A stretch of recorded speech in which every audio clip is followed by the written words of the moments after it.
揀油嘅時候，需唔需要睇 Omega 6同3嘅比例呢？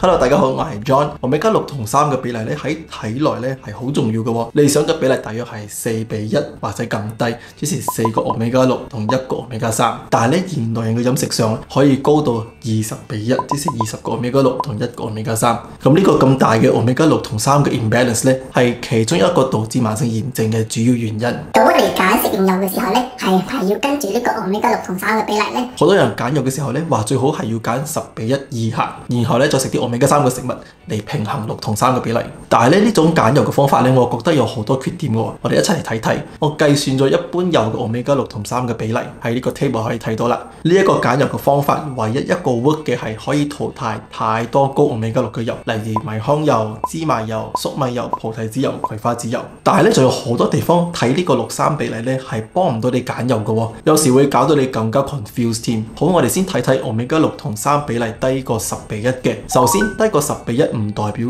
低 Omega 6嘅喎，例如大豆油同埋合桃油啦，佢哋一般上嘅脂肪酸係 Omega 6嚟嘅，但係咧你睇6:3比例咧又唔會好高嘅喎。仲有菜花籽油 Canola oil 嘅比例係2:1，睇起嚟好似唔錯咁喎，但係咧市面上嘅菜花籽油咧大約95% 以上係基因改造同埋過度精製嘅油。仲有我哋睇睇奇亞籽油、亞麻籽油同埋紫蘇油，佢哋嘅6同3比例咧係少過1，即是話佢哋嘅 Omega 3比 Omega 6仲高。哇，咁佢哋一定最好啦，又低 Omega 6又高 Omega 3，係咪真係咁呢？如果攞嚟煮食嘅話咧，就千祈冇啦，因為 Omega 3比 Omega 6嘅氧化穩定性仲低，再加上佢哋嘅 Omega 3係大約50% 以上，所以一定唔適合攞嚟加熱，一加熱就容易變壞，釋放致癌物，淨係可以用嚟涼拌。但係咧，如果你揀呢啲油係為咗得到 Omega 3嘅話咧，我勸你直接食魚油仲好啲，因為呢啲植物油所含嘅 Omega 3其實係 ALA， 而魚油所含嘅 Omega 3係 DHA 同 EPA 係唔同嘅。我哋需要嘅 Omega 3係 DHA 同 EPA， 所以咧身體咧食咗 ALA 咧都要轉去 EPA 同 DHA。但係咧研究顯示咧，淨係5到10% 嘅 ALA 可以轉成 EPA， 同埋2至5%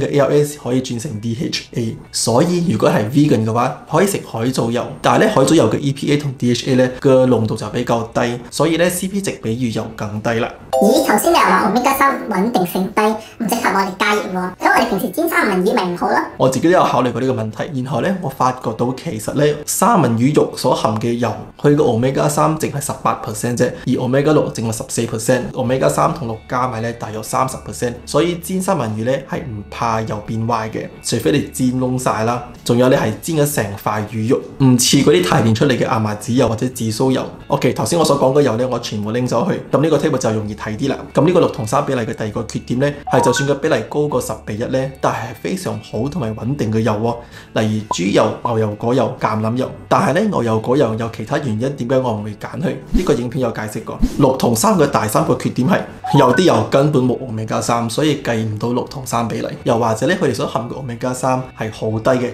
計出嚟個數就會變到好高，所以係冇意思嘅。所以咧喺呢個 table 所剩翻嘅油咧，如果我哋單單睇佢嘅脂肪酸組成，佢哋全部都係高氧化穩定性嘅油。而家最新嘅研究咧，其實煙碟唔係好重要，最緊要係睇高氧化穩定性。咁呢啲就係基於佢嘅脂肪酸組成啦。呢啲油咧，甚至佢哋未精製過，都適合所有烹飪方法，因為佢哋大部分嘅脂肪酸淨係飽和脂肪同埋單元不飽和脂肪酸。咁當然啦，我建議係揀冇精製同埋冇特別加工嘅油。咁剩翻你需要考慮嘅其他因素係：第一，油本身嘅脂肪酸種類，例如咧長或者短鏈嘅飽和脂肪同埋單元不飽和脂肪酸；第二，油嘅抗氧化，動物油咧就冇抗氧化物啦，但係咧呢啲所有微精製嘅植物油咧都會有嘅。第三就係廠商嘅質素控制，例如咧如果揀特級初榨橄欖油 EVOO， 最好咧有揀有認證佢係 EVOO 嘅，因為真係有好多假嘅橄欖油。第四又係用乜嘢器皿裝嘅。咁呢一集油理真好第5集咧，又一